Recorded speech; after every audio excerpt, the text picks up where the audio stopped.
Okay, well, welcome. Thank you for sticking with it to the end, which is where we are. So we've finally reached the point where, at least in theory,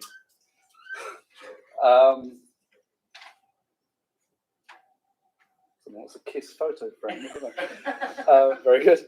At least in theory, the elements that we've been dealing with over the last 4 weeks should come together. And they come together in the what Nietzsche calls the metaphysical miracle, of the phenomenon of tragic theatre. All right. So what I'm going to do is, first of all, give just a bit of an introduction in terms of pulling together some of those key themes. Then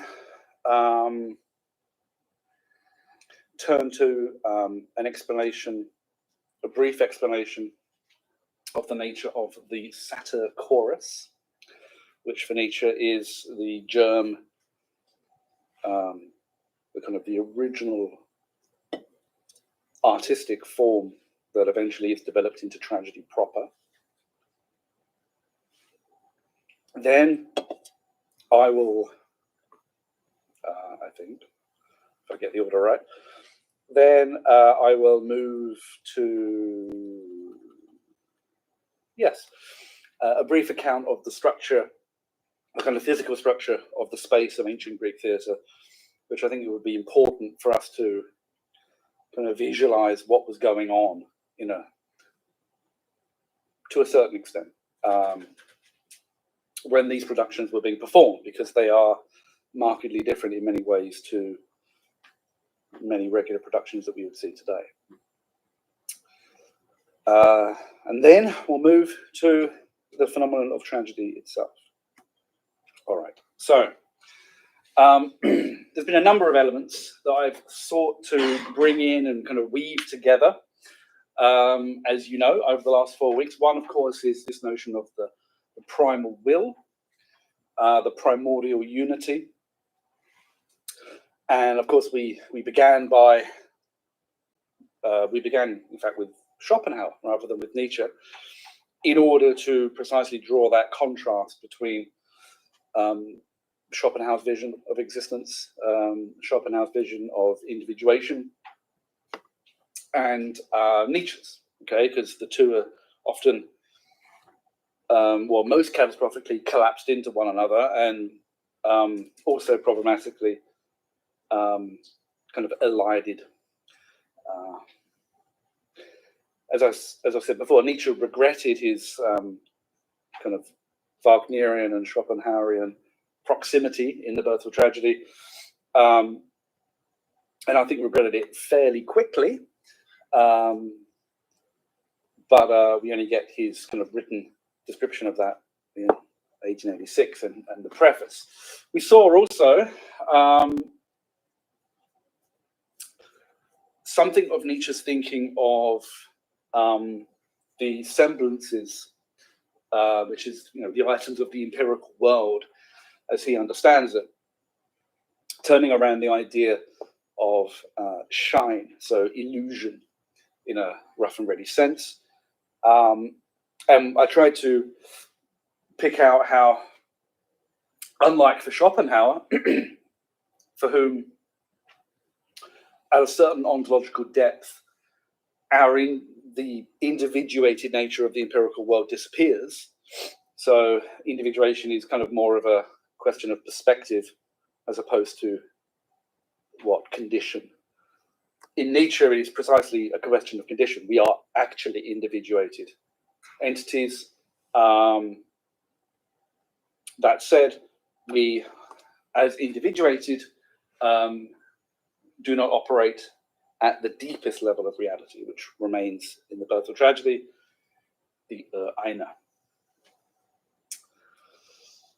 Now, going to attempt in what follows to show how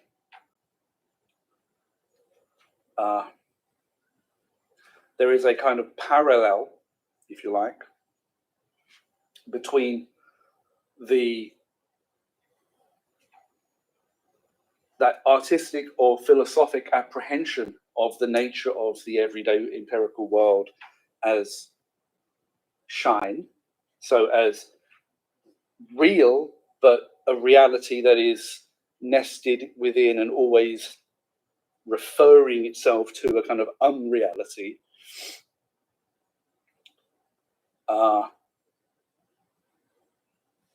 Each individual item as shine being a kind of trembling surfaceness above an abyss, right? And how, so we've seen how that philosophic or artistic sensibility has that experience, that phenomenal experience of individual items in the world. And I want, hopefully, by the end of today, to show how tragic theatre itself can be seen, ought to be seen, as a kind of complex arrangement of China that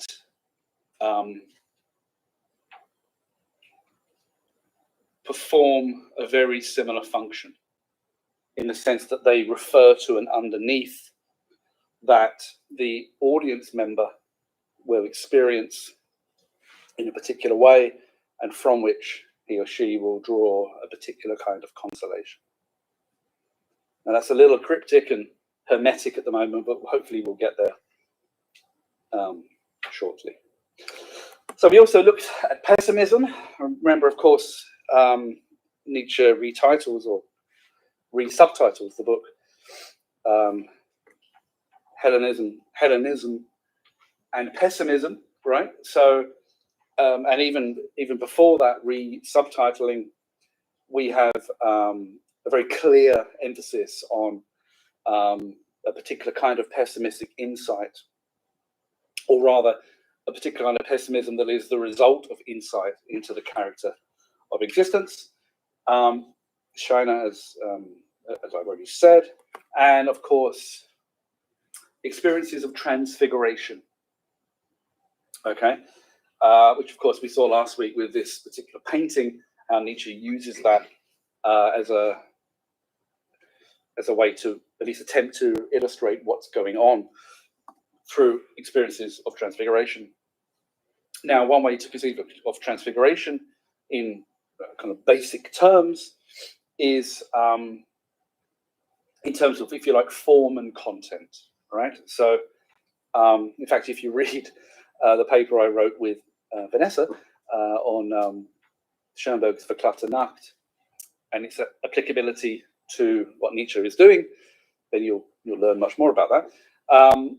But essentially, a transfiguration experience can be thought of as a sharp, positive change in our kind of phenomenal apprehension of existence, in which the content of existence, the actual stuff of life, the events and so forth that we are faced with and so forth, they don't change, but the form, as it were, the meaning that we derive from the events of life does change, and change is positive. All right.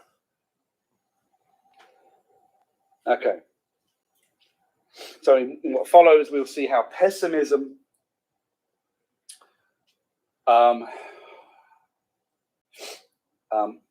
which is the result of the particular kind of people that Nietzsche thinks the Greeks were, possessing a certain native courage, a certain native curiosity and sensitivity and so forth, is dealt with in what Nietzsche will think is the paradigm historical example of how we ought to conceive of the problem of our existence, conceive of our relation to the rest of existence, and how we should respond to that problem. Okay, it's the paradigm historical response. And I say historical because Nietzsche says very clearly that we can't and shouldn't simply seek to copy the Greeks straightforwardly. We can't.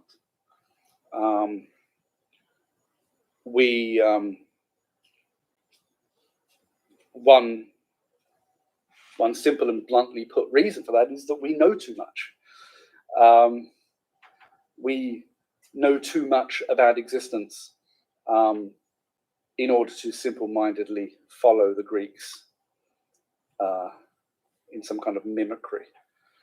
The Greeks, he says, were children compared to us, but nonetheless, they do present to us, he thinks, the paradigm, basic conception and practice of response to the problem of existence. All right. Now, to understand the phenomenon of Aeschylean and Sophoclean theatre, as Nietzsche conceives it, to understand its extraordinary, consoling and revitalizing and seductive effect, as Nietzsche understands it, to understand the remarkable way in which the vision of existence that underpins Nietzsche's vision of tragic theatre, I think, ought to cast our entire conception and response and experience of death in a new light. We have to begin with the satyr chorus.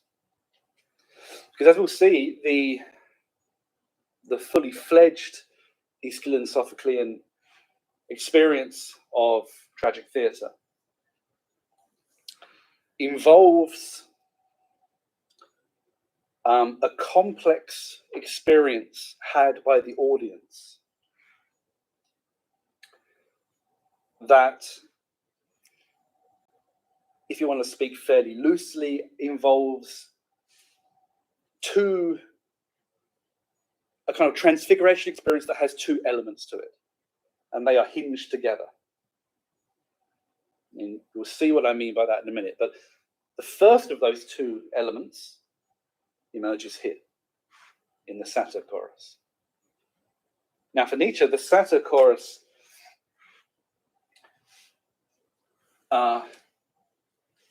is the original dramatic phenomenon. Okay, so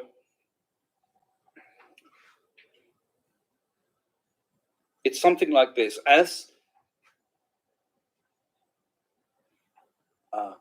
the Greeks, as a people, sought to deal with the insights that they had into existence, they reached for art, and they reached for, or they created, as a response to that reaching, the satyr chorus, which originally, he says, tragedy was just the chorus. Okay?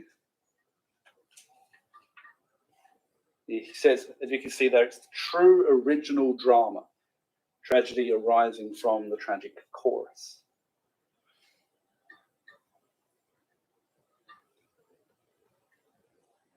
Because it turns out that for the Greeks of this period, art was, as we can see there, this saving sorceress with the power to heal.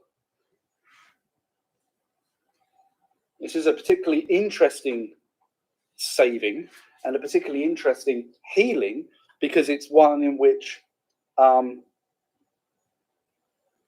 the destruction of the hero is the central event. It's one in which the dissolution of human form, the collapse of everything that humans attempt to do, the striking down of a striving, desiring,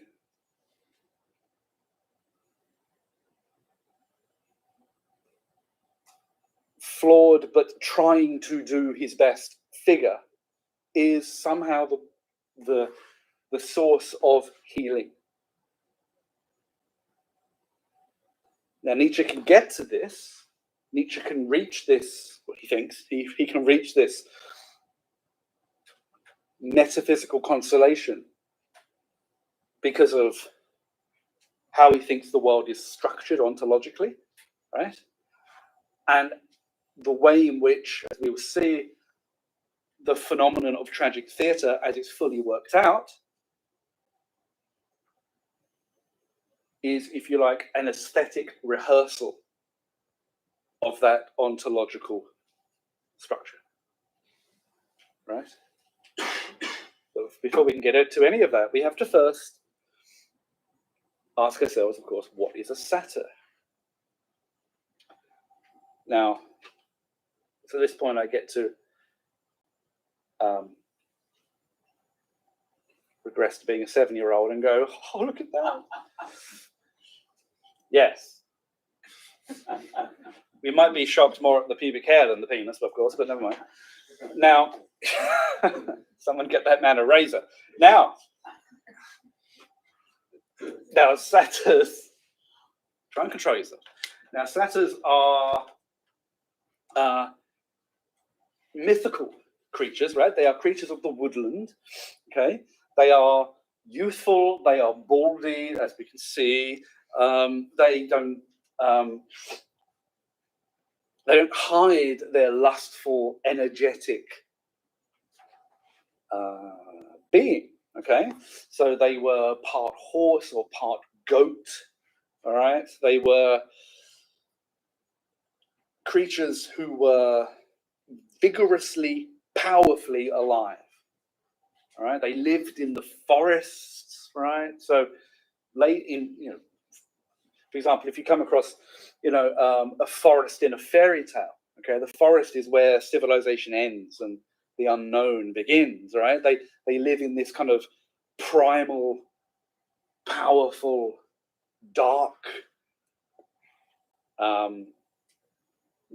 naturalness in which all the violent energies of nature are alive, okay? Now, for Nietzsche,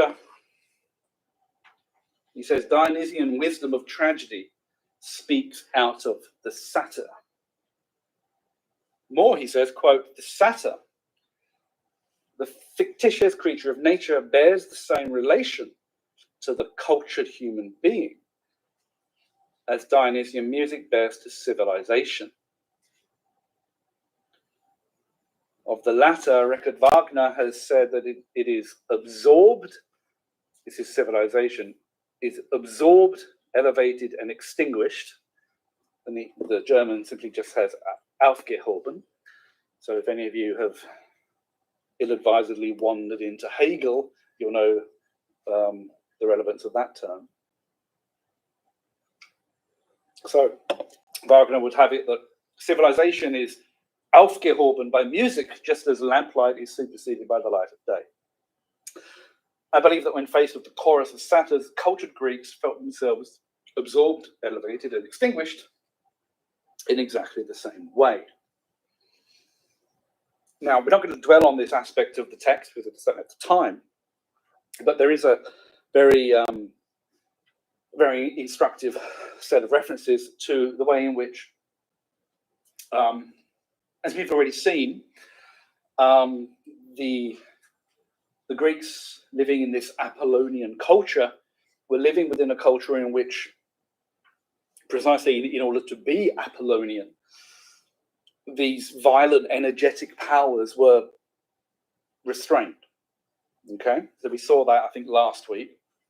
In any case, before this, we've seen that already. And so this dominance of this kind of Apollonian control, measure, and restraint, of course, is responsible for the rendering of the beautiful, shining pantheon of Greek culture. But of course, it is also then vulnerable to the disruptive powers of the Dionysian as they increasingly make themselves felt over years And we saw last week, of course, how, for example, the Doric was a response to these eruptions within the culture, an attempt to kind of reapply restraint and so on. Okay.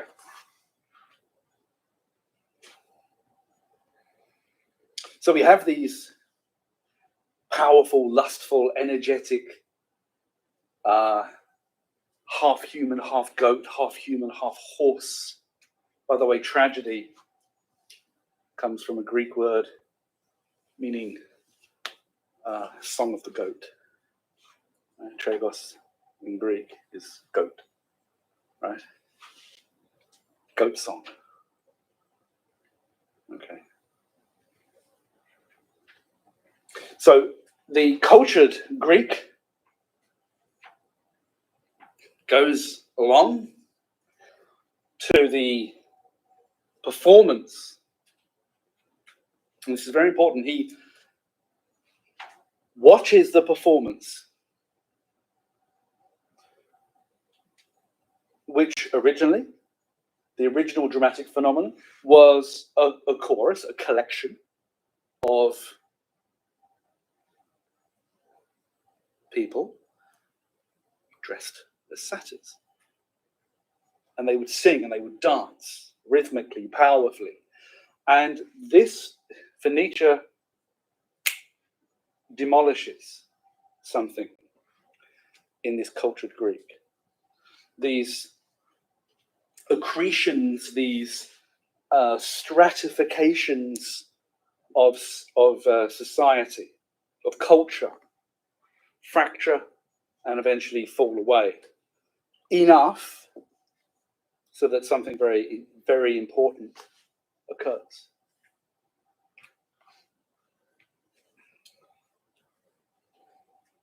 So when Nietzsche's talking in The Birth of Tragedy, this is before he gets to the actual fully fledged phenomenon of tragedy, but when he's talking about the origin, he's talking about the satyr chorus. All right? Now, the original dramatic phenomenon, the original tragic phenomenon was just the chorus, dancing and singing. Over time, this is developed into the Sophoclean, the Aeschylean tragic theatre with different dramatic action going on and the chorus dancing and singing, commenting on the action, talking to the audience, and so on. Okay, so I'm gonna work on the basis that you have at least a very rudimentary experience with reading, say, the Oresteia or Oedipus Rex or something.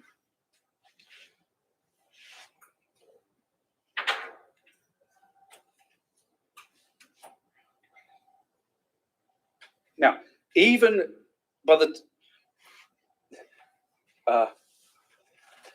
although by the time of Aeschylus and Sophocles, the tragedy, the chorus has, along with the rest of the artistic production of tragedy, been refined and expanded and so on. And by the time we get to their time, the chorus is composed of human beings, more often than not.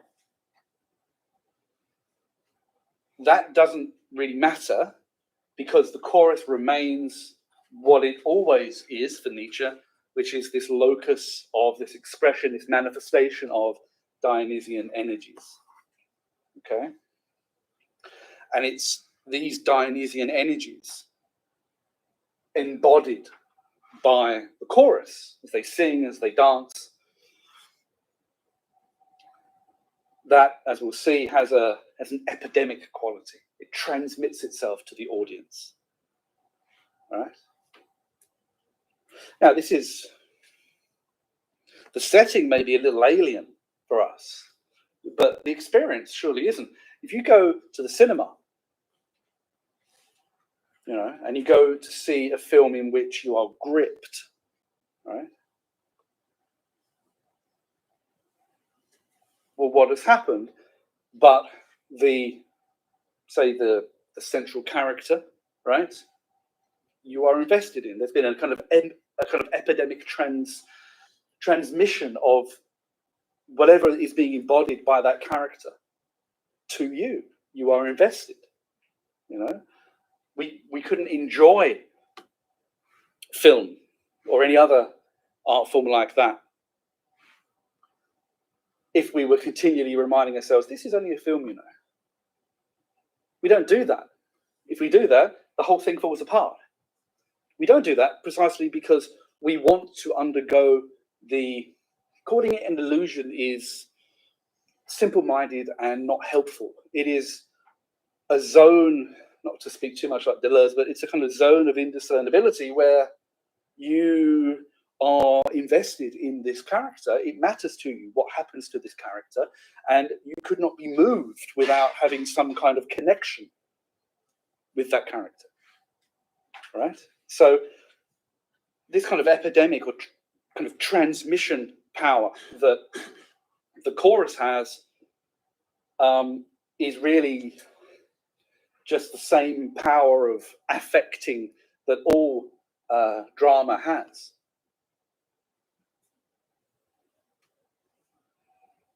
Now, as Nietzsche's explaining this origin of tragedy, as it moves from the tragic chorus, he turns, he says, you know, this person got this wrong, this person got that wrong, but then he does say, actually, Schiller got something very right. Because Schiller considered the chorus, quote, to be a living wall which tragedy draws about itself in order to shut itself off in purity from the real world and to preserve its ideal ground and its poetic freedom. And this is important. So the satyrs, as we see there, cavort in the space of intended illusion. Now, we saw last week, when we considered the Dionysian, how the unmediated experience of the Dionysian operates on a spectrum, but precisely because it's unmediated, that spectrum shades from frolicking drunkenness to murder, madness, and death. And to expose oneself to that unmediated Dionysianism is therefore precisely extremely dangerous. We've all experienced, you know, how a friendly night out can get out of control very quickly when people have had one or two drinks. People become malleable in a way that's not always good. Okay. Hopefully none of us ended up like Pentheus, but I guess we wouldn't be here if we did. So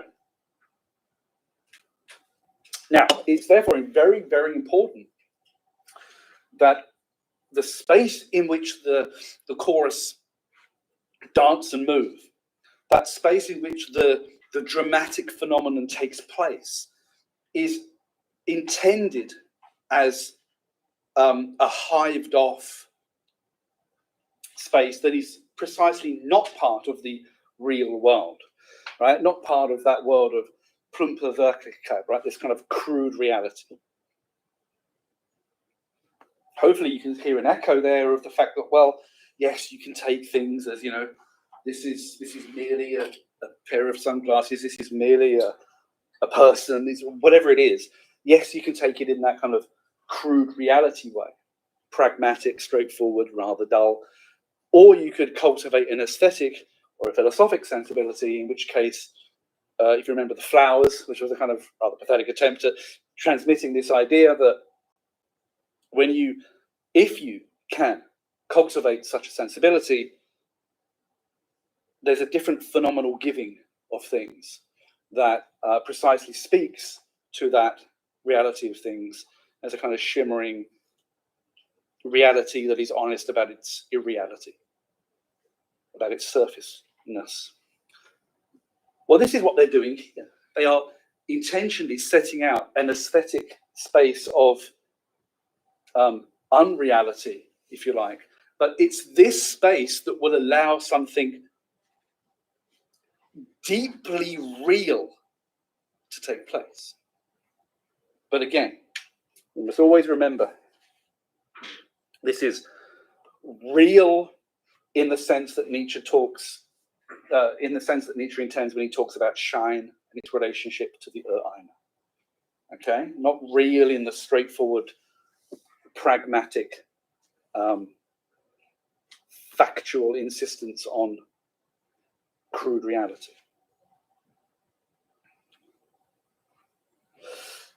The other aspect that we have to bear in mind is that this tragic space has a religious framing.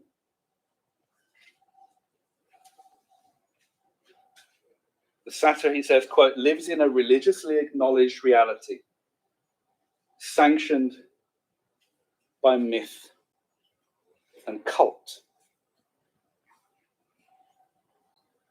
Okay.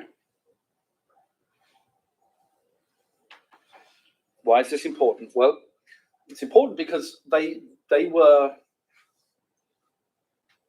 I think what Nietzsche wants us to try to apprehend when we look at the Greeks in The Birth of Tragedy is a people who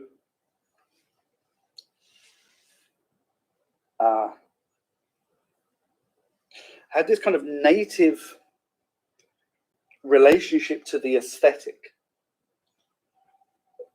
and this relationship to the real that if they didn't have it, would never have seen them create anything like tragic theatre.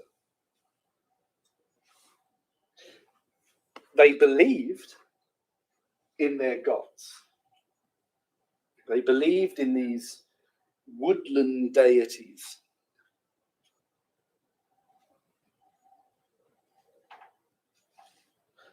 But as we can see, it doesn't mean that they simple-mindedly believed.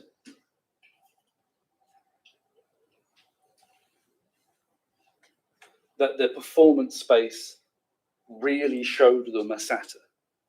Okay, these people are sophisticated, even in their, from our point of view, childish simplicity over certain things.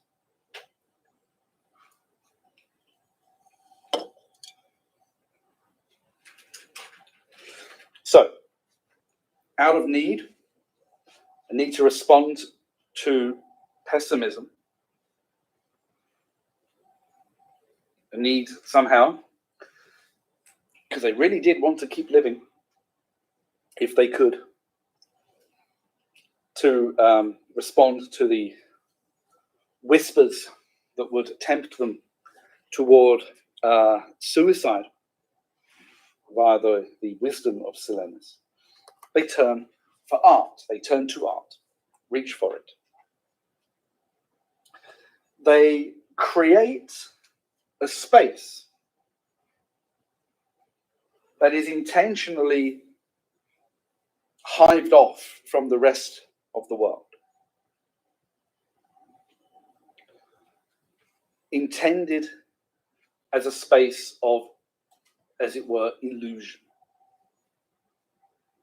But they also understand that this space can and does operate in a way that presents a reality that enables something deeply true about life to emerge.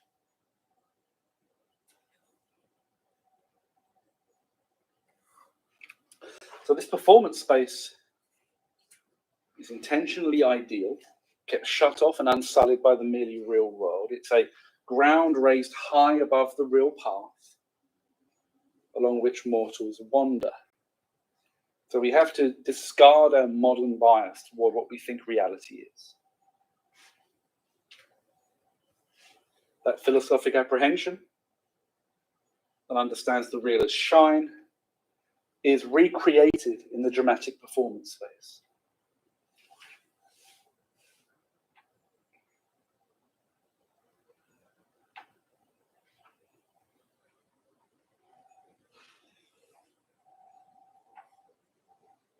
So the satyrs are, he says, fictitious creatures of nature who move within a fictitious state of nature. And this ideal nature, this elevated and pure aesthetic space, is just as real and credible to the believing Greek, says Nietzsche, as Olympus and its inhabitants. Now, this is going to be important because of the experience that the audience member undergoes in watching, being exposed to the tragic chorus.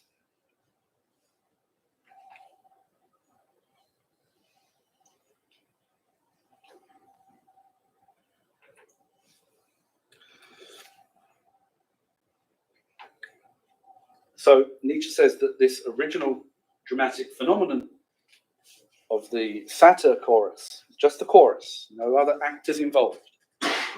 It was the source of a metaphysical solace. It provided a comfort to the Greek, who was, of course, in such danger of acting catastrophically on his pessimism. So how does this occur?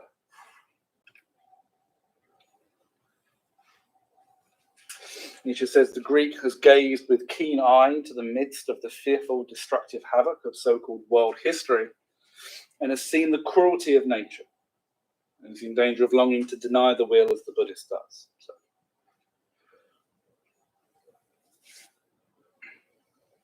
And in this mood, he experiences the satyr chorus. So the Dionysian experience functions for Nietzsche in two ways. The first would be outside of any attendance of a satyr chorus. Okay? You will remember that Nietzsche thinks that the Dionysian came to disturb Apollonian culture more and more as time wore on. Which is to say, the Greek people were drawn into Dionysiac revel more and more. These things were gaining hold. The cultured Greek could lose him or herself, usually him, through drink, through song and dance.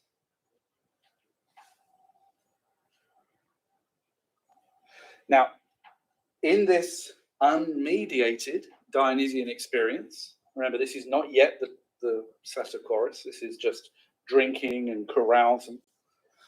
There is an insight into, he says, the eternal essence of things. Remember, the Dionysian transfiguration is an illusion. One is not, in fact, merged with the ground of things, and so on. We've already covered this. But there is, nonetheless, a real colonization, if you like, of energetic forces. There is a real displacement of subjectivity that occurs. The illusion of being merged with the primordial ground is just that, an illusion, but the forces are real.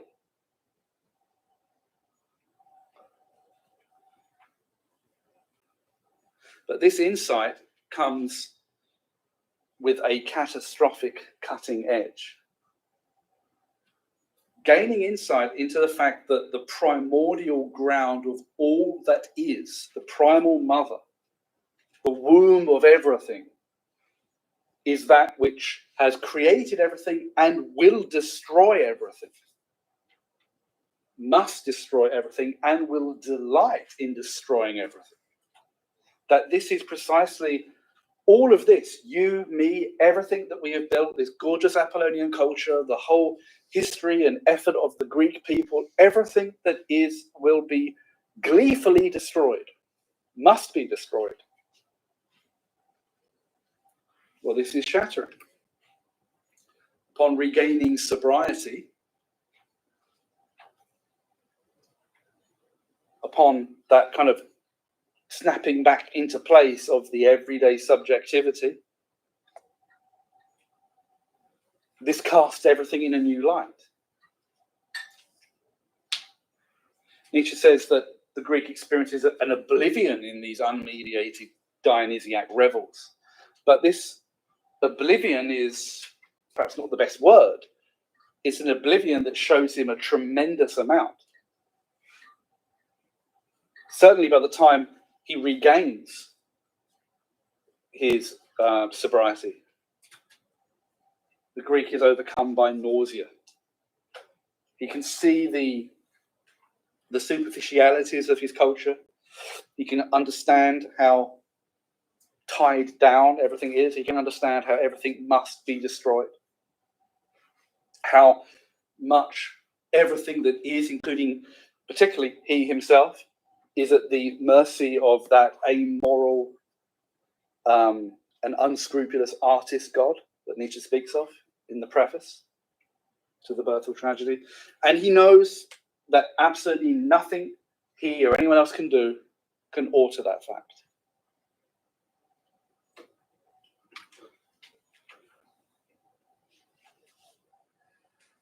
He's wholly subject to the activity of this Dionysiac world artist, the Einer. Again, it's one of the absolutely fundamental themes of The Birth of Tragedy, that we are not important. We are not even the primary actors. We are produced by the Einer. We are seduced to keep living by the Einer. We are driven to produce our images, our individuated things, our artworks, in order for the Einer to exalt again at a higher level. All of that is nothing that we control.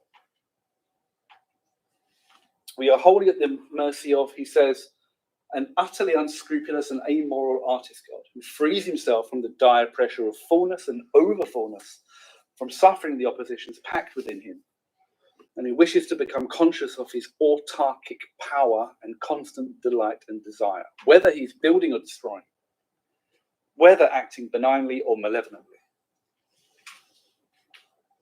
The world as the release and redemption of God, achieved at each and every moment as the eternally changing, eternally new vision of the most suffering being of all, the being most full of oppositions and contradictions, able to redeem and release itself only in semblance.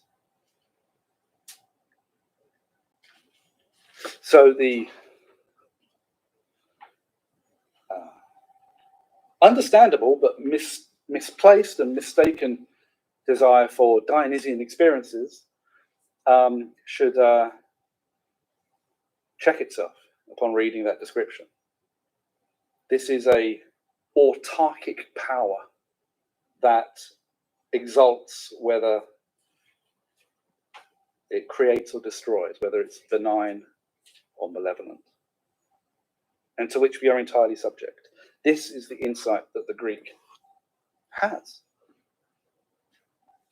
For Nietzsche, this is paralyzing. He says, upon coming to consciousness, coming to full, clear, everyday consciousness, following these Dionysian insights, the Greek is paralyzed, and he draws a parallel between the inaction that stalks and characterizes Hamlet for most of the play. Those of you who have read Hamlet will know that he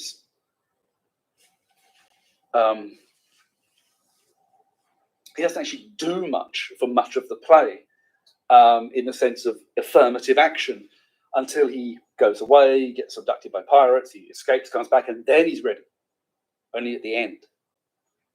But for much of the play, he's just shattered by what he knows. And Ophelia as well. Nietzsche also mentions Ophelia. Those of you, again, who are familiar with the play, Ophelia is catastrophically caught up in the horrendous goings-on at the court. Is driven, or appears to be driven, completely insane by what she learns, and then destroys herself in water.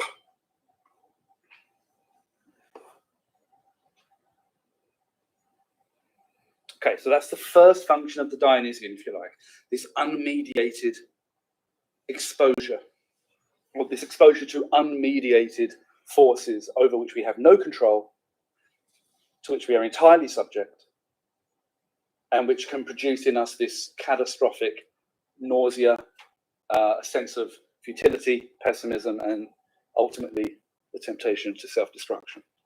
That's the first stage of this Dionysian. The second is precisely the Dionysian again, but an artistically mediated Dionysian. The Dionysian is both the source of this catastrophic insight and temptation to self-destruction, and underpins the saving act of Greek art. When it is mediated through the satyr chorus, it becomes the saving act of Greek art. The balming effect of the satyr chorus enables the Greek to experience a kind of refashioning and redirection. I forget the term in German, but the idea of is that the affectivity that would tend towards self-destruction can become literally remodeled and redirected through exposure to the satyr chorus. Okay, how?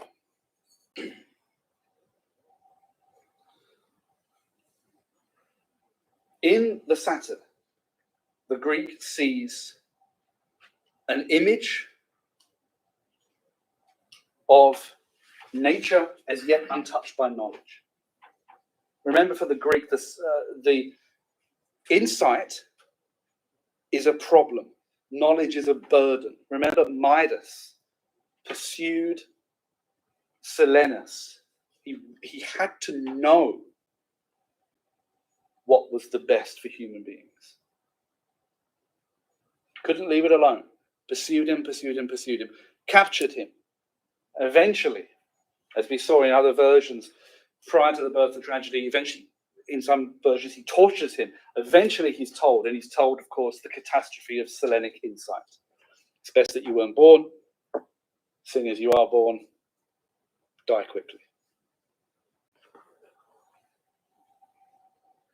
In the satyr, we have a vigorous existence as yet unweighed down, unsullied by that catastrophic knowledge. But the comfort goes deeper.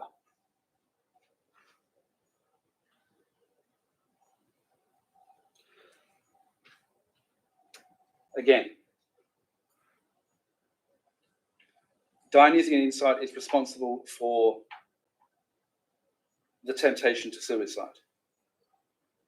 Exposure to those Dionysian energies shows the individual how essentially meaningless, powerless they are.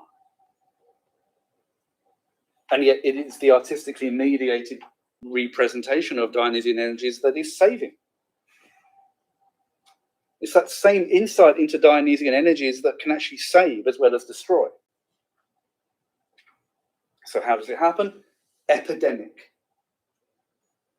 Before the Greek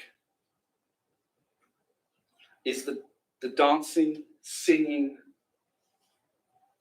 hypnotically moving satyr chorus.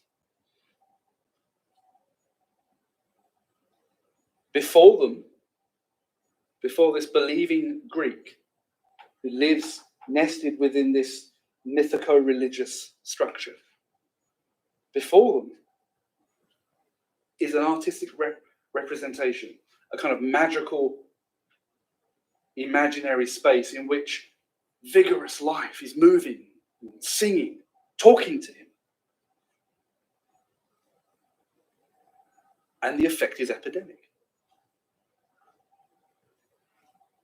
The transfiguration experience occurs, the shift in his phenomenological experience. He's drawn in. Just like you are swept away at a rock concert, swept into the action of a film. The effect is broadly, essentially, the same.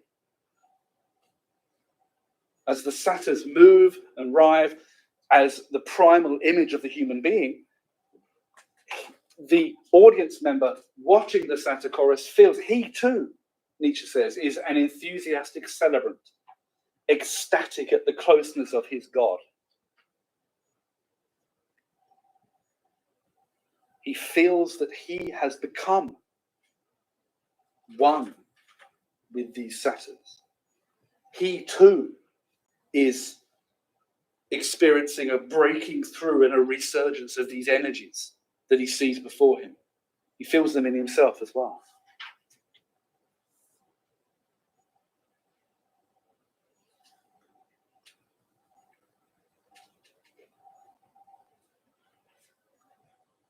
And because he feels these energies in himself, he therefore feels that individual mere man as he is, underneath there is something exalting, eternal, and indestructible. Quote, "The metaphysical solace which we derive from every true tragedy is the solace that in the ground of things, and despite all changing appearances, or coming into being and passing away, life is indestructibly mighty and pleasurable. It is this solace that appears with palpable clarity in the chorus of satyrs, the chorus of natural beings whose life goes on ineradicably behind and beyond all civilization, as it were, and who remain eternally the same despite all the changes of generations." So,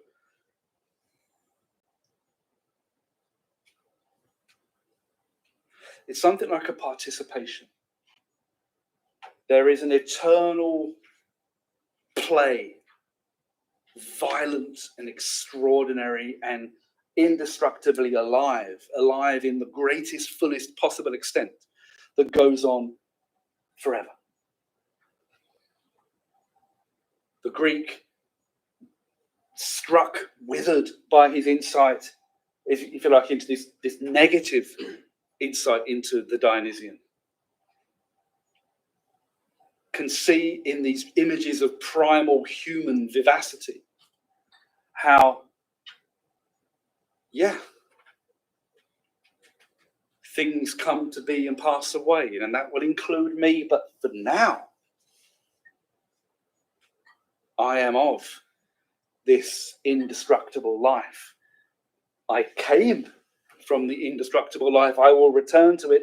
For now, we can dance.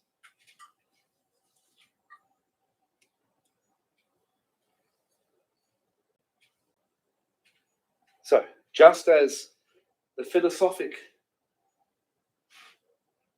sensibility can discern a bunch of flowers not merely as crude reality, but as shine,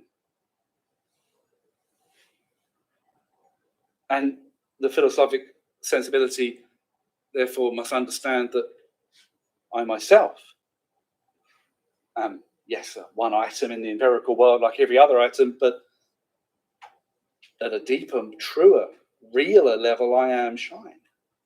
I am a shimmering surface, temporary above an abyss, an eternal, roiling abyss, invisible but real. That same experience of shine is returned to again via the experience of the satyr chorus. The satyr chorus is a shine. It's an artistic fabrication. But again, we can't think of it in our desperately impoverished modern sense of real. This is a reality, an artistic production that is realer than any mere reality. These satyrs are, once he is in that transfigured space, these satyrs are what he is. All that screwed down, encultured, straightened politeness of the everyday Greek citizen. Underneath that, he can feel pulsing the life that he's had to bolt down in himself. He himself, he knows now that he's reminded, this audience member watching the satyr play, he's reminded that he himself is a living semblance of the primal mother. And he dances, and he lives, and underneath is an eternal, indestructible life of which he has come. And there's a consolation in that.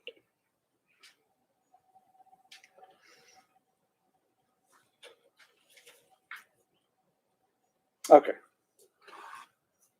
That's the first experience, the first element of this transfiguration experience, as we will see it in tragic theatre proper.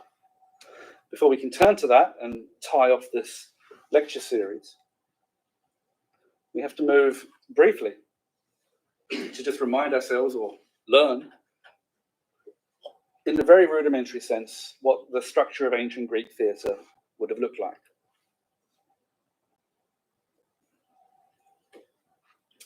So on the south slope of the Acropolis in Athens, believe it or not, lies the remains of the theatre of Dionysus Eleutherius. Dionysus, the deliverer, the liberator, the one who frees. So today, this is it. It's still there. Where Sophocles and Aeschylus walked. That's it. So what do we see? We see the orchestra, which is this space here. This is the orchestra. Forget modern understandings of what that word means. This is the orchestra. This is the space where the chorus comes. Okay. Now this is once tragedy been worked up to be sophisticated with actors and things like that. Okay. But still, the orchestra space. Here, these seats, see these? With the backs on them, right? These ones? Seats for dignitaries. And the priest of Dionysus was probably sat there, or perhaps here. Still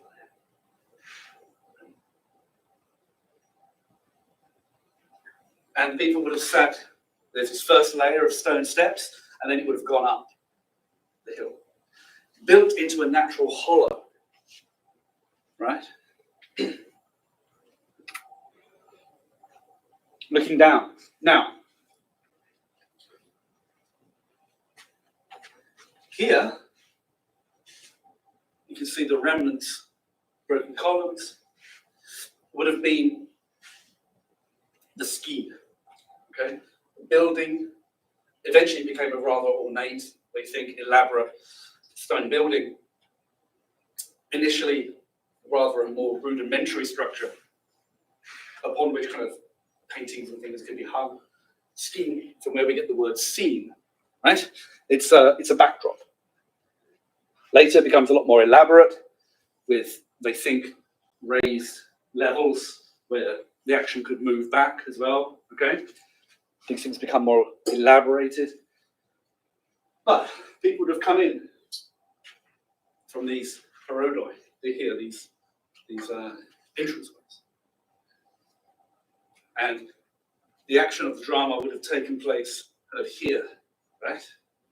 The people moving behind, coming out from back of the scheme, right? And people would have been all around here and all the way back watching. And the acoustics would have been extraordinary, using the natural landscape. And here you would have sat watching. And no, you're not in some building with aircon, right? You are under the sky, all right? You are under the sky, and if this is on the evening, you have fires burning, right? And you have the song and the dance of the orchestra throwing itself all around you, and you are absorbed in what is going on.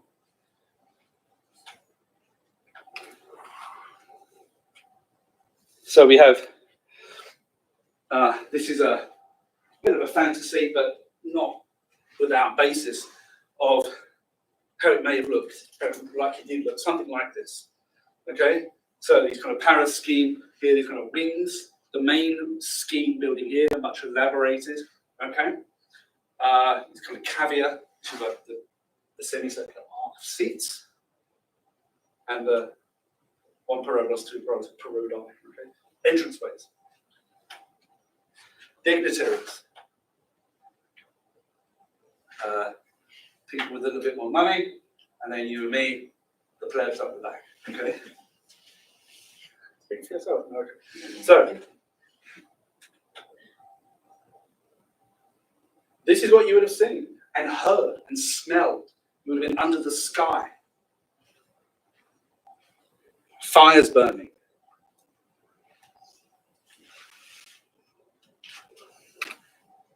Now, this is an intimate space. You are not only in nature, but on Nietzsche's interpretation of what's going on, you are opened up to an experience through the performance in which you understand in the most deep and powerful and revitalizing and consoling way that you are of nature, not just in it.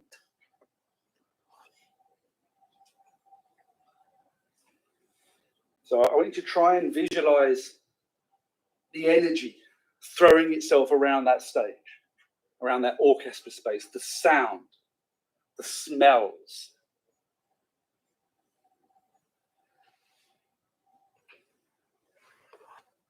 It would have been quite something.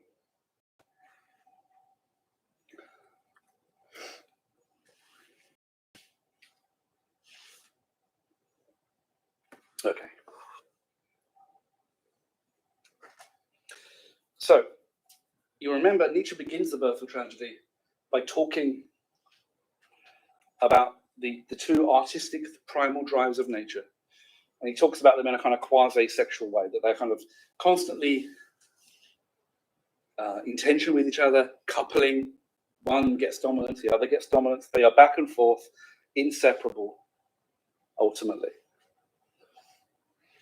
And we've seen how when the Apollonian gets the upper hand, if you like, we have Apollonian culture, Homer, okay, the Homeric hymns, we have the Doric style of architecture, and so on.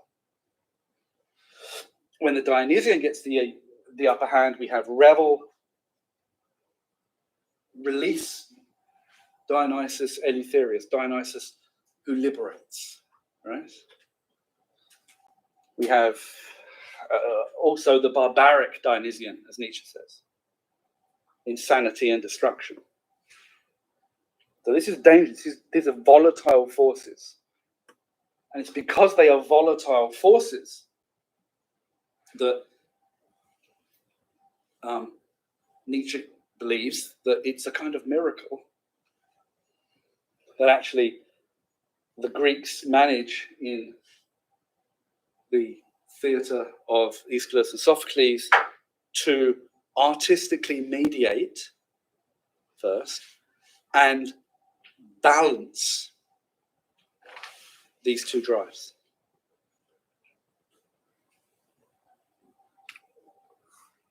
So let's get to it.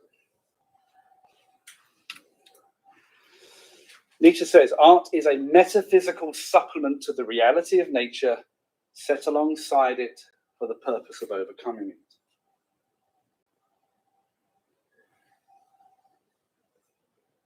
Remember, the Greeks were seduced to live on after they had gained insight into the agony of existing. And they were seduced to live on precisely by, if you like, reapproaching the very Dionysian energies that had shattered them, but through artistic presentation. And we'll see that the artistic presentation matters not just in keeping the Dionysian at bay in terms of its barbaric power, but by allowing the Apollonian to clarify the Dionysian abyss. Now that is one hell of an idea.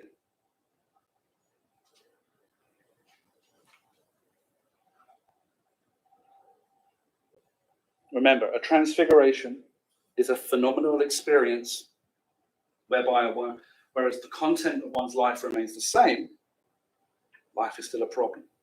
We still die. We still suffer.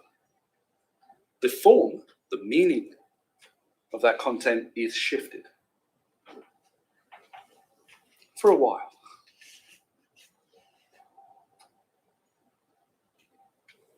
You might think one of the many wise things that the Christian church has done is, God bless it, to make mass a regular thing. Because you need topping up, don't you? Because life.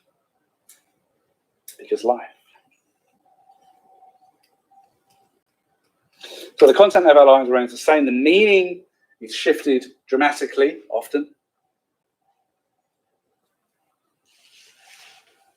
Could be through religious conversion. Could be falling in love. Doesn't matter. There is a shift, and it makes life worthwhile, even just for a time. So while the negative effect of the world of phenomena, Nietzsche says, is corrosive enough that we each require a periodic exposure to, he says, new transfiguring experiences, Verklaringsscheinen. We need this to keep alive, he says, to keep alive the busy world of individuation. So it's our point of view on existence that is radically, extraordinarily, revitalizingly changed.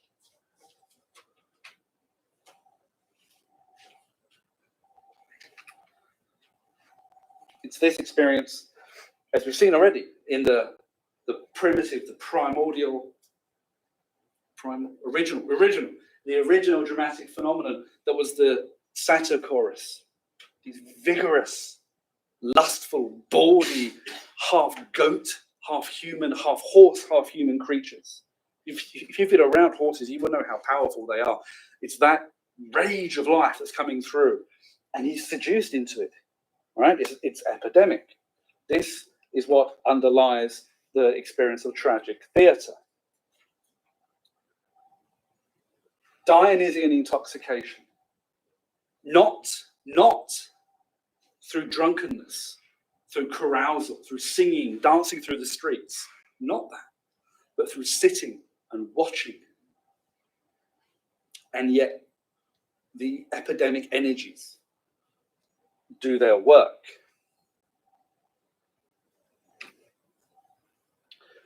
So the oblivion, so-called, that the unmediated,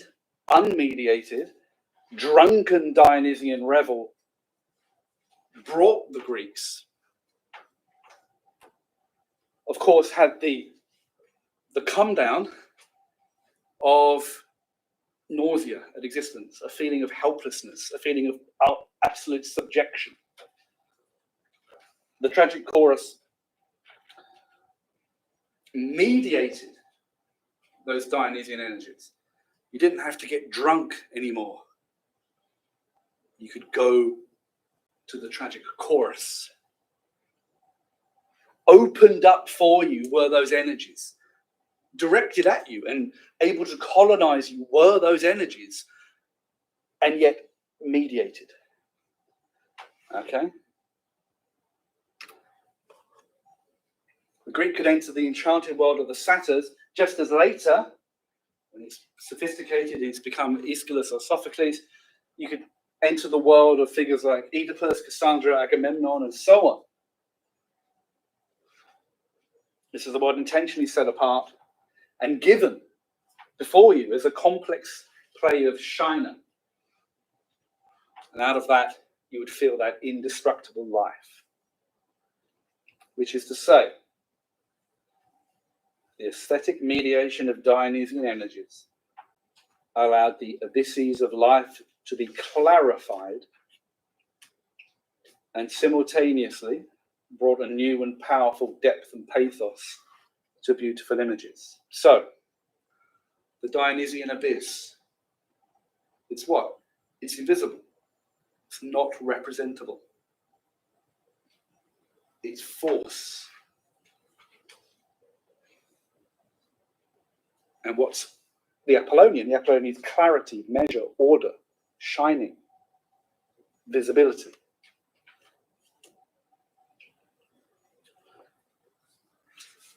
If clarity is brought to the abyss, well, Do you want to see what's in the abyss? Maybe you do. And if eternal, roiling, abyssal Dionysian energy can deepen Apollonian image, those images become less shallow. They become more meaningful. It's that harnessing together, the Apollonian clarifying the Dionysian giving depth and meaning to the Apollonian, depth and pathos to the Apollonian, and the Apollonian giving clarity and meaning to the Dionysian. That is at the core of tragic theatre.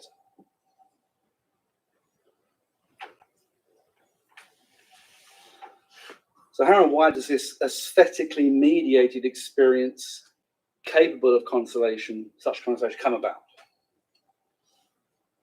All right. So we're now finally, with our awareness of the tragic theatre, of the tragic chorus as the kind of original dramatic phenomenon behind us, we are now taking our seats, about to watch Oedipus Rex, Oedipus the King.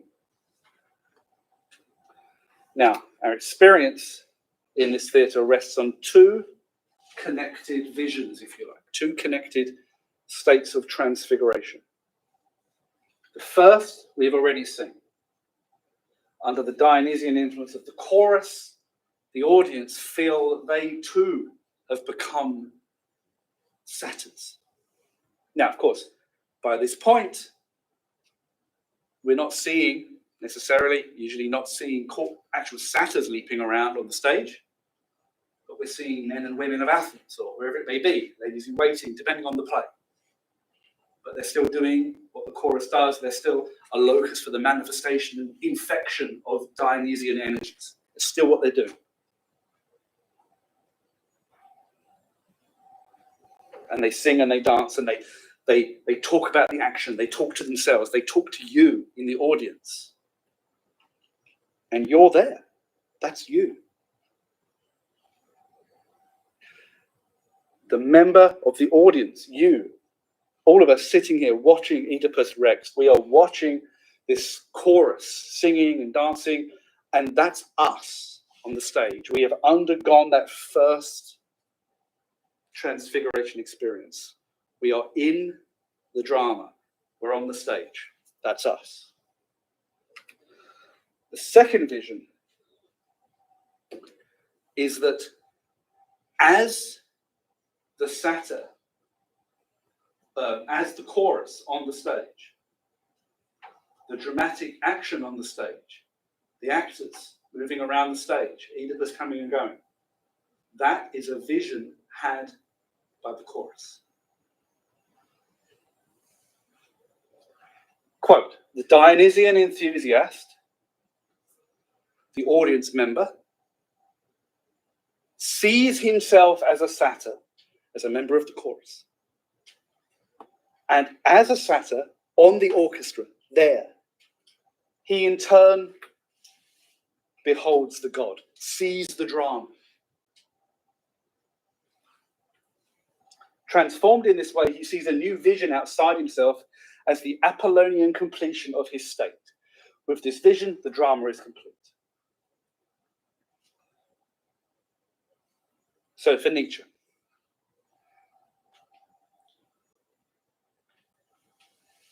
imagine on that orchestra space, we have the chorus, and they sing and they dance.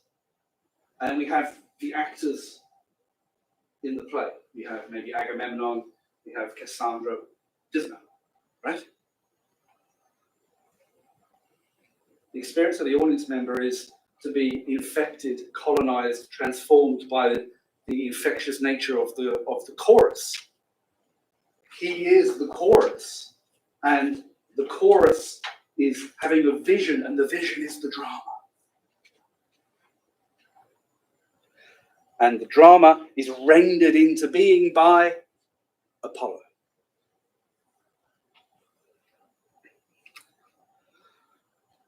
So we have to isolate a couple of essential elements to flesh this out and finish.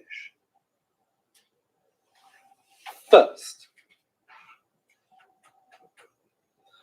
He says the miracle of the equal pairing of the Apollonian and Dionysian, these primal artistic drives, achieved in tragic theatre, and brings those drives to a state of artistic completion.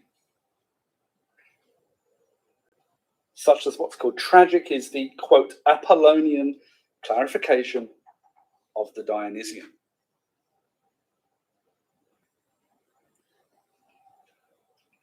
All right. So remember, probably week 2, we talked about how when he brings the Apollonian and Dionysian in the first section of the Birth of Tragedy, they come in first as primal drives of nature. Okay, primal artistic drives of nature. Then he talks about them separately as dream, at the human level, as dream and intoxication, right? Okay. At the other end of things, on the stage of Aeschylus or Sophocles, we have those primal artistic drives of nature harnessed by the human artist and brought to a state of kind of artistic completion. It's that balance and kind of clarification and deepening one of the other that he's talking about.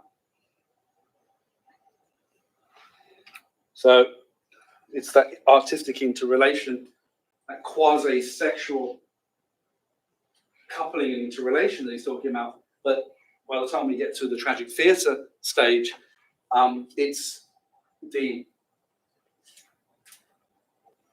Apollonian clarity and order that, if you like, gives sense and meaning to the otherwise meaningless Dionysian royal, right? And the monstrous energies of Dionysus, the invisible,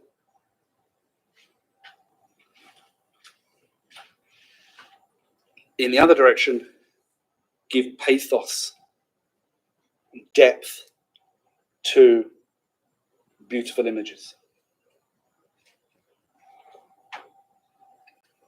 So anyone can get drunk, and you get drunk enough, it's just meaningless blur, right? So I'm told. Equally, a beautiful image is a beautiful image, but there is little sense of the abyss there. What we get on the stage is this complex assembly of shina, of semblances, whereby Dionysian energies are rendered and clarified by Apollo. By Apollo, word,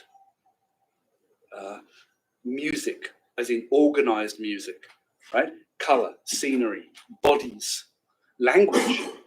All of these things require measure, order, sense.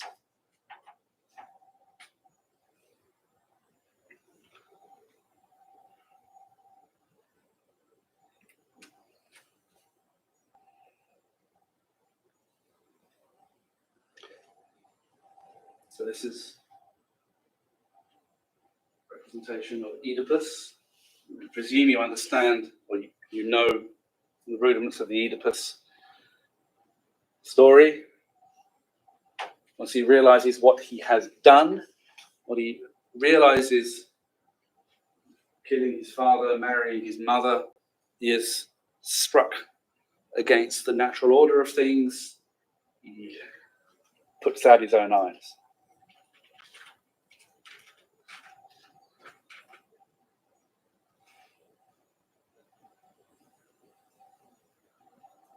Okay. So the Dionysian music of the chorus is given existential sense by the transposition of this musical stimulus into words, color, etc., as I just said.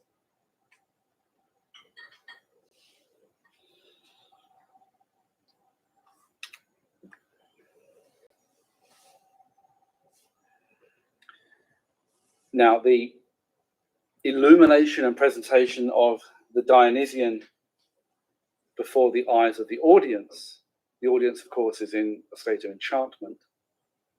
If we talk about the beauty, this kind of Apollonian beauty lends itself to certainly beautiful images, we have to talk about it in a very qualified way. Because again, the Eine, primordial unity, exalts in that as much as it exalts in fresh-grown grass or a pregnancy. I said a few weeks ago that there is a sense in which the exaltation of the primal ground has to be heard in palliative care as much as in a maternity ward. And it's perhaps an inelegant way of putting it, but unraveling is as exciting and pleasurable as sewing up. Now, perhaps the clearest expression of this clarified Dionysian is this. Now, Nietzsche claims that the hero is always actually an Apollonian rendering of Dionysus, the god. He claims, a bit controversially, but we'll go with it. The god is always on stage. He just wears a mask, and that mask in this case is that of Oedipus.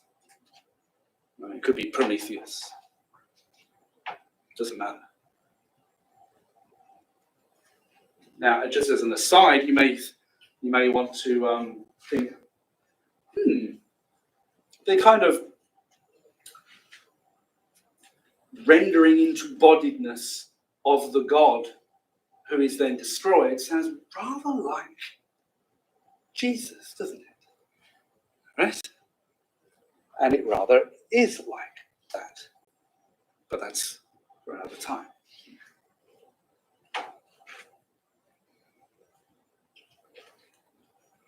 So, what do we have with Oedipus? We have a man, a mere man, a man who, like all of us, frets and stutters his way across the stage of the world and then dies. What we actually have is both a man and Dionysus who allows himself to be rendered as Oedipus, who takes monstrous pleasure in being individuated, and then this. And there's monstrous pleasure in that as well. The second of these two things that we have to bear in mind, there's that parallel that I talked about.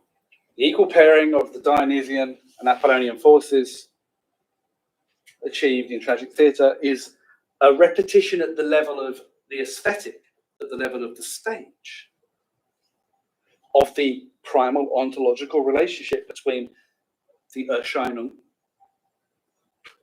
the Erscheinungen of the world, and the Reine.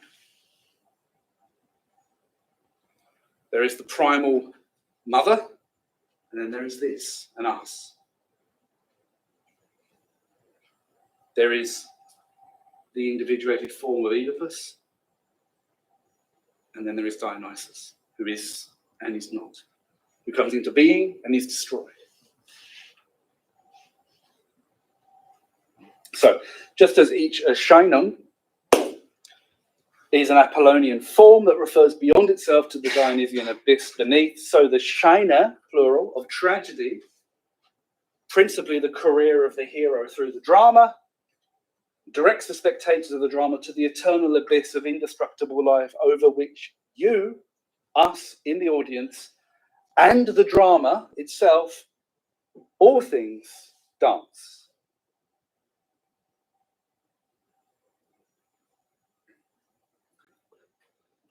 So we have to underline the note of acceptance that comes with this idea of metaphysical consolation. Recognition, if you like, acknowledgement, and acceptance, even affirmation of our place as mere China over the abyss. That's what happens in the drama, and that's what happens. That's what life is for Nietzsche.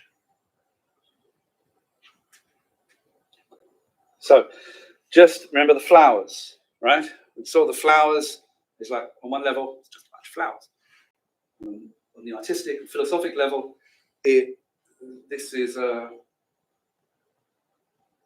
thing shines to us as shining,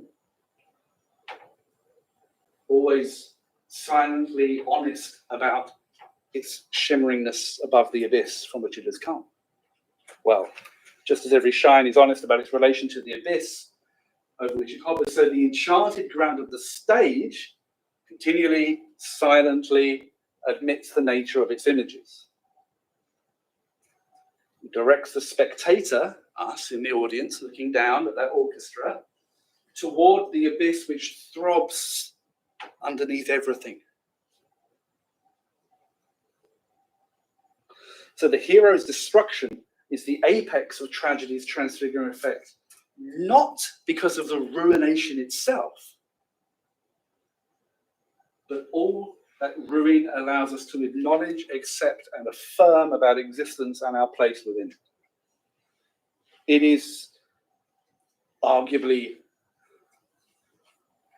certainly Nietzsche would perhaps agree, set alongside the Christian worldview, in which there is happily an afterlife, so that, okay, you may die, but you live on in some blissful way.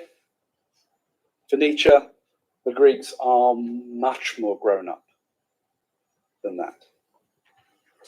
They accept death and dissolution for what it is.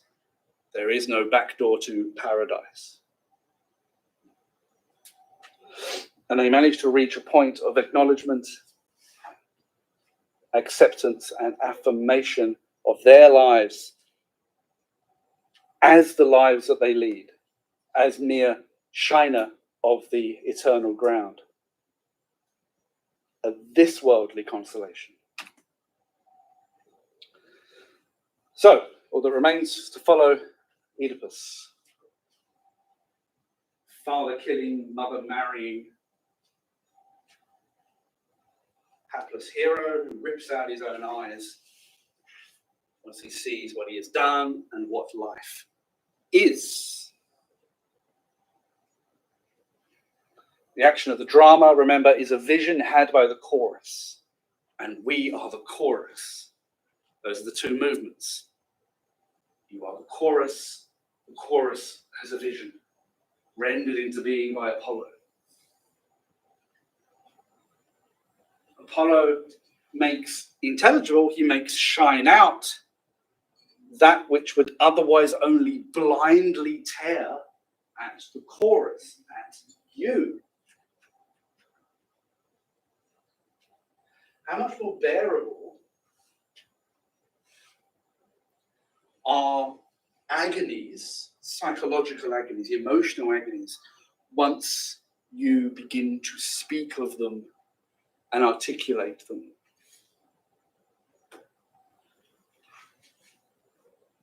Unspoken, wordless misery destroys us.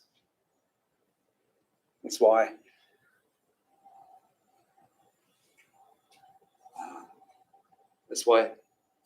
psychologists visit those in psychiatric hospitals to talk to them. Because talking helps.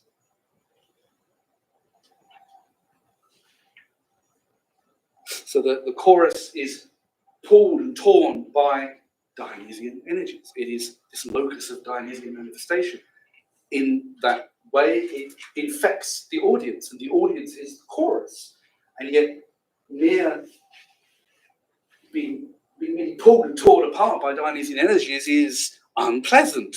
And then there is the second movement where there is rendered into meaningfulness that Dionysian condition played out there. The hero must always be either Dionysus or a mask for his appearance. The entire dramatic performance is therefore an Apollonian articulation of the problem of existence.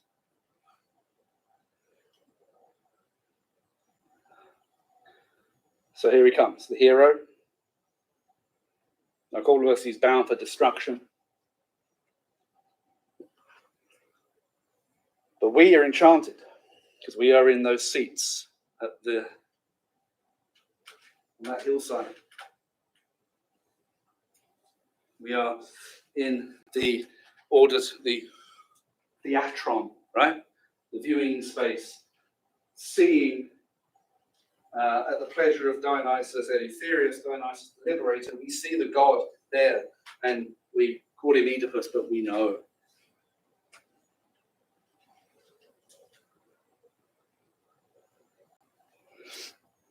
And we are on the orchestra. We see as a vision something that comes out of our torn rapture and clarifies it.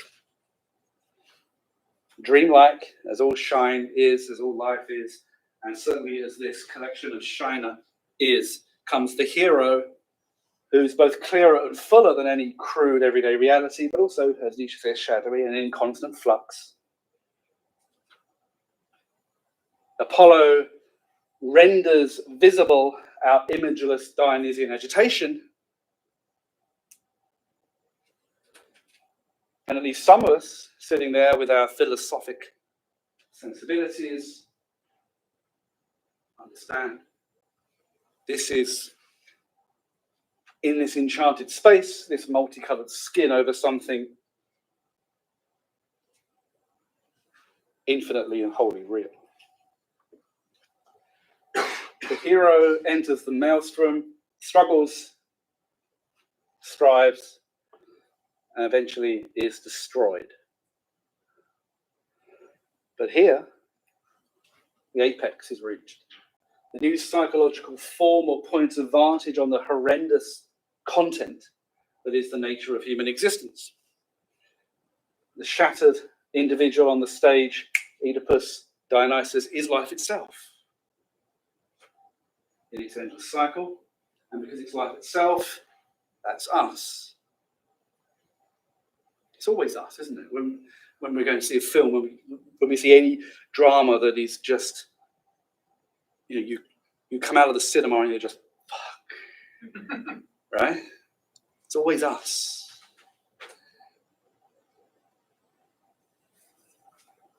Well, this was us in the most visceral possible way. Oedipus ripping out his eyes was every man and woman in that auditorium. You see enough of life, you will want to tear your eyes out.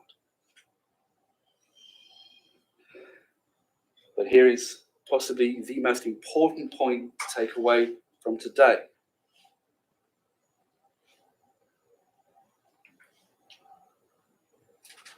This is a consecrated act.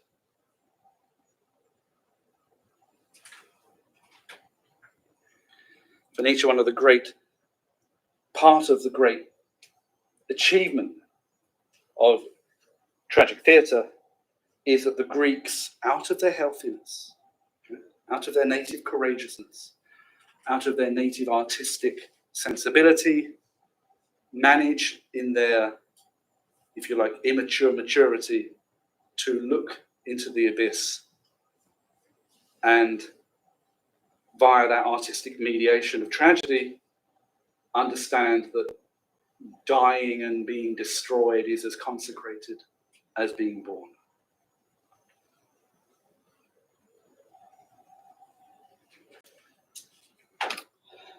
Incarnated by Apollo as the shine of a human being, the suffering and destruction of Dionysus, in and through the human fabric, Jesus Christ later, in his own way.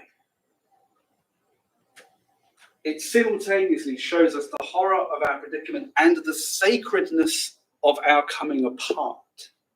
Quote, life itself, its eternal fruitfulness, creates torment, destruction, the will to annihilation. The tragic man affirms even the harshest suffering. He is sufficiently strong, rich, and capable of deifying to do so. So, we're at an end.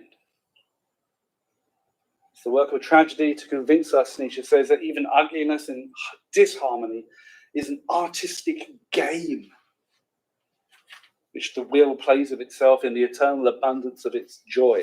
This is the last step.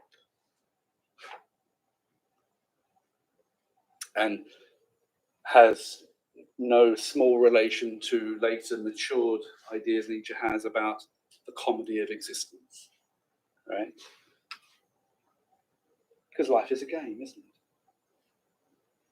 And isn't that funny? Life is monstrous and butchering and terrifying and exhilarating and rich in love and despair, and it's a game. But we're not the ones playing.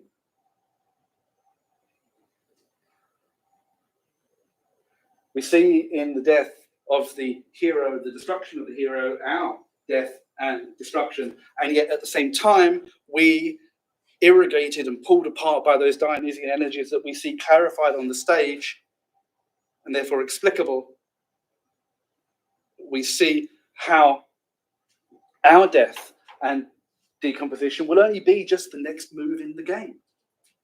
The eternal movement of the radiant pieces of existence. Quote, in a similar way to that in which Heraclitus the Obscure compares the world-forming force to a child at play, arranging and scattering stones here and there, building and then trampling sandals. Remember, this is the unscrupulous, amoral artist God. It pulls things up into existence, destroys them again. We are the pieces, not the player. And if you can understand that, but also not just understand it, but also accept and embrace it, then we may grasp the highest dignity of our individuation. We began with individuation, and this is why.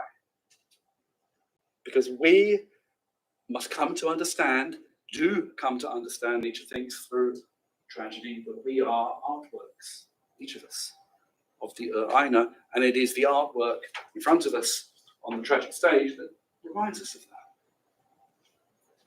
Our medium is matter and our mode is time. We will come apart, but this is simply the nature of the game. Other pieces will always be made. Didn't we replace pieces when we were made? And in any case, isn't a return to the abyss when we eventually go, with a cry of gratitude for our part, really the least we can do for the one who let us play. Because, my friends, this is the transfiguration. We are each of an eternal vivacity. Play the game. Give thanks. Laugh if you can. Thank you.